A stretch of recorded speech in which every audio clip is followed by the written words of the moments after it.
Hello everyone, good morning. কেমন আছো সবাই? আশা করি ভালো আছো। এলএস ডেলি ব্লগে তোমাদের সবাইকে স্বাগত। আর এই যে উঠেছি অনেকক্ষণ, উঠে তোমাদের দাদার টিফিন দেওয়ার সব রেডি হয়ে গেছে, সকালে কাজকর্ম। তো আজকে ব্লগটা একটু স্টার্ট করতে লেট হয়ে গেছে, কারণ মা বাবা গেল সর্দির বাড়ি। তো ওখানে আর কি 4-5 দিন মতো থাকবে, থেকে তারপরে বাড়ি আসবে।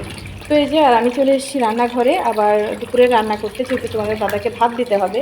আর মাম্মার শরীরটা আজকে একটু ভালো আছে, কিন্তু প্রচণ্ড কাশি। তো এত পরিমাণে কাশি হচ্ছে, রাত্রে ঘুমোতে পারছিল না, তো কালকে রাত্রে একটু ঘুমাতে পেরেছে। তো যাই হোক, শাকগুলো ধুয়ে নিই। আর আজকে করব এই যে লাল শাক, আর করব এই যে ভাঙান মাছের ঝাল, আর করব এই যে চিচিঙ্গা ভাজি। তো চলো রান্নাটা করে নিই। আর এই যে আমার মেয়ে ভাত খাচ্ছে এদিকে। তো আর এই যে আর আমি ভাত খাবো বরবটি আলু ভাজা। তো কালকে রাত্রে করেছিলাম, যেহেতু কালকে শনিবার ছিল। তো এই যে করেছিলাম, এটা দিয়ে এখন সকালে আমি খেয়ে নেব। তো চলো। ভাতটা ওদিকে ফুটে উঠেছে, ভাতটা বন্ধ করে নিয়েছি। আর বরবটি ভাজা আর ভাত এই যে নিয়ে নিয়েছি, আমি এটা সকালে খেয়ে নেবো। আর ওদিকে মাছটাও ধোয়া হয়ে গেছে। তোমাদের দাদার তো জানো দুপুরে তাড়াতাড়ি ভাত দিতে হয়। আর যেহেতু আজকে বাবা বাড়িতে নেই, বাবা বাড়িতে থাকলে বাবাই ভাত দিয়ে দেয়, মানে ওই চিন্তাটা আমার করতে হয় না। তো বাবা বাড়িতে নেই, তার মানে আমার তাড়াতাড়ি করতে হবে, যাতে আমি ও আসলে আমি ভাতটা দিয়ে দিতে পারি। তো চলো খাওয়া দাওয়া করে নিই। কেটে নিয়েছি, শাকটা কেটে এদিকে পেঁয়াজ রসুন কাঁচা লঙ্কা দিয়ে দিয়েছি। তো একটু অল্প ভেজে নেব, নিয়ে তারপরে কিন্তু শাকটা দিয়ে দেবো, কারণ শাকের সঙ্গে পেঁয়াজটা বেশি ভাজবো না। শাকের মধ্যে পেঁয়াজ এমনিতেই গলে মিশে যাবে। শাকটা দিয়ে দেবো। আর এদিকে দেখো মাম্মা এত জ্বালাতন করছে। আর লাল শাকে কিন্তু আমি হলুদ দিই না, একটু অল্প নুন আর মিষ্টি, এটা দিয়ে আমি শাকটা রান্না করি।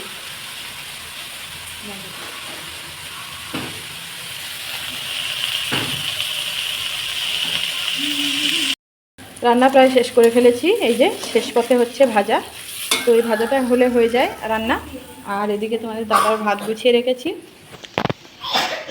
তো রান্নাগুলো আরও একবার তোমাদেরকে দেখিয়ে দিই, যে এটা হচ্ছে লাল শাক, এটা হচ্ছে পেঁয়াজ দিয়ে সর্ষে বাটা মাছের ঝাল, আর এটা তো জানোই চিচিঙ্গে ভাজা। তো এই দিয়ে হবে দুপুরের খাওয়া দাওয়া।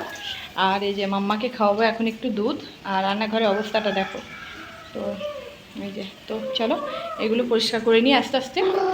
হয়ে গেছে। আর এই যে আমার মেয়ে এসছে সন্ধ্যা দিতে। তো এটা ওর ডিউটি, ওর ঠাকুর যখন বাড়ি না থাকে তখন সন্ধ্যা দেওয়া বা পুজো দেওয়ার ডিউটি কিন্তু ওর। আর এই দেখো মাম্মা এই বাসন টাসনগুলো নামিয়ে কী করে রেখে গেছে। আর এদিকে মাম্মা প্রচণ্ড কাশি হচ্ছে, এই যে। তো তোমাদের দাদা এখানে কিছু কাজ করছে, আমাদের মেন সুইচে একটু সমস্যা হচ্ছে, তো সেখানে একটু কাজ করবে। আর এই যে রান্নাঘরটা একদম পরিষ্কার, দেখেছো? তো এখন একটু করব এই যে মাম্মার জন্য দুধ গরম। আর তোমার দাদা নিয়ে এসছে ব্রেড, তো ব্রেড অমলেট করব। তো মেয়ের সন্ধ্যাটা দিয়ে নিক, তারপরে করব।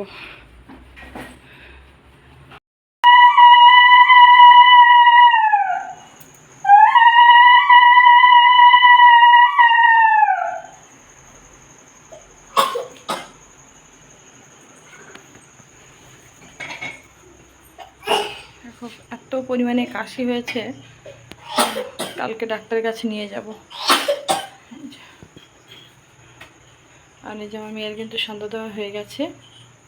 আর এদিকে ঠাকুরের বাসন টাসনগুলো রেখে দিয়েছে। তো লাইট বন্ধ করবে, কারণ ওই সুইচটা ঠিক করবে সেই জন্যে। নাহলে আর কি রাত 3টের সময়ও আর কি তার লুজ হয়ে গেছিলো, সেই জন্য কারেন্ট চলে গেছিলো। তো সেই তারটাই আর কি তোমাদের দাদা ঠিক করবে।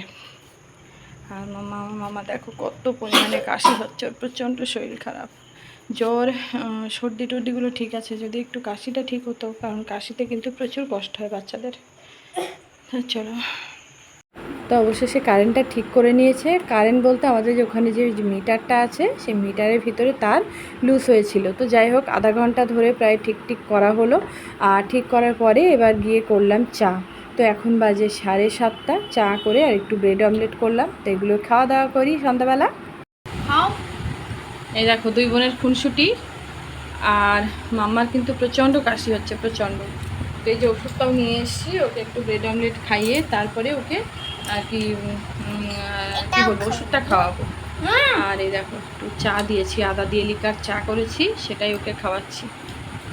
দিই না তো আজকে ভাবলাম একটু আদাটা, শুধু তো খেতে পারবে না, কাশি হলে কিন্তু আদাটা ভালো, তো একটু আদা দিয়ে কড়া করে চা করে দিয়েছি। তো সেই চাটা একটা কাপে করে দিয়েছি, তো এই আজকে খাক। আর কালকে সকালবেলায় আর কি তোমাদের দাদা টিকিট করবে, ওকে ডাক্তারের কাছে নিয়ে যাবো, কারণ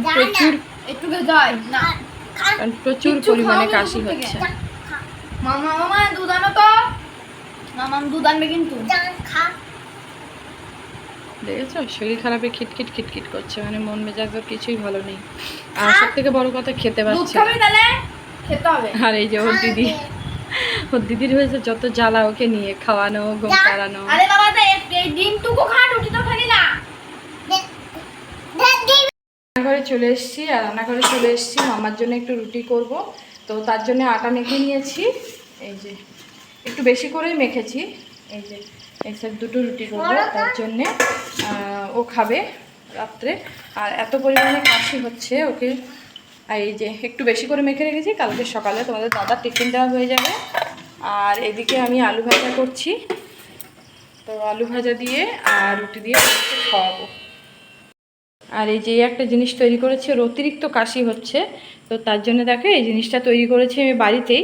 তো এখনই করলাম, এতে করলাম তোমার মিছরি, তাল মিছরি, আদা, লবঙ্গ আর মধু আর তুলসী পাতা দিয়ে এই যে এটাকে ভালো করে ফুটিয়ে এই যে ভর্তি করে রেখে দিয়েছি। তো মামাকে প্রতিদিন 1 চামচ করে খাওয়াবো। আর এদিকে দুধগুলোও চাল টাল করে রেখে দিয়েছি। তো দেখো মামার শরীর খারাপ আর এত পরিমাণে কাশি হচ্ছে, আমার কিছুই ভালো লাগছে না। তো আর এদিকে মাছের ঝোলটাও বসিয়ে দিয়েছি। তো কাশির জন্য কিন্তু ওকে আমি আজকে রাত্রে ভাতটা দেবো না, দেখি কি হয়, সব রকমই তো করছি, তো দেখি কমে কি না। আর এদিকে আমার মেয়ে বই পড়ছে, এই যে। তো আলু ভাজাটা আমি করে নিই, আর আলু ভাজাটা করে রাখলে একটু বেশি করেই করছি, একটু জোরে আওয়াজ হয়ে গেল। তো বেশি করেই করছি। কালকে সকালে তোমাদের দাদাকে রুটি আর এই আলু ভাজাটা একটু গরম করে দিলে হয়ে যাবে। রুটিটা করে দেবো আর আলু ভাজাটা একটু গরম করে দিব, কারণ বুঝতেই পারছো বাচ্চার শরীর খারাপ, হয়তো ঠিক টাইমে উঠতে পারবো না, রাত জাগাও হচ্ছে আজ কদিন প্রায়। তো যাই হোক একটু করে এগিয়ে রেখে দিচ্ছি, সকালে আর কি ওকে একটু লেট হলেও আমি টাইম মতো ওর টিফিনটা আমি করে দিতে পারি। তো চলো এগুলো গরম টরম করে নিই, নিয়ে মাম্মা রুটিটা করে খাইয়ে নিই।